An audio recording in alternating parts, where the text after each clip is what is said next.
শেখ হাসিনা জনসম্মুখে বক্তব্য দিয়েছে ইন্ডিয়াতে, এবং সে বাংলাদেশে নির্বাচন বানচালের কথা বলছে। আমরা ভারতীয় এম্বাসির যারা এখানে রয়েছেন, ভারতীয় গোষ্ঠীর যারা শুনছেন, আপনি যদি আমার খুনিকে ওইখানে আশ্রয় দেন, যদি তাকে সেখানে বাংলাদেশের বিরুদ্ধে ষড়যন্ত্র করার আশ্রয় প্রশ্রয় দিয়ে সুযোগ করে দেন, আমরা মনে করব আপনারা ডিরেক্টলি বাংলাদেশের জনগণের সামনে যুদ্ধে জড়িয়ে পড়ছেন।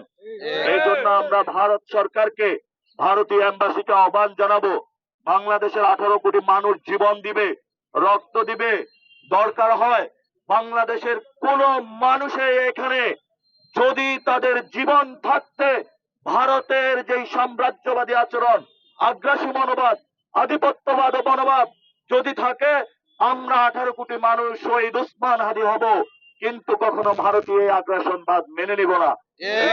তাদেরকে আহ্বান জানাবো, এইসব উস্কানিমূলক কর্মকাণ্ড আপনারা বন্ধ করুন, জনগণকে সম্মান করুন। বাংলাদেশের মানুষের মধ্যে যে আবেগ তৈরি হয়েছে, বাংলাদেশের মানুষের মধ্যে আওয়ামী লীগ প্রশ্নে যে আবেগ তৈরি হয়েছে, যে আওয়ামী লীগের আমরা বিচার চাই, বিচার কার্য আমাদেরকে সুষ্ঠুভাবে সম্পূর্ণ করতে দিবেন, এবং আওয়ামী লীগের বিচার কার্যে আমরা বলবো ভারত আপনারা বাধা দিবেন না। যদি বাধা দেন তাহলে বাঁধবে লড়াই ইনশাআল্লাহ।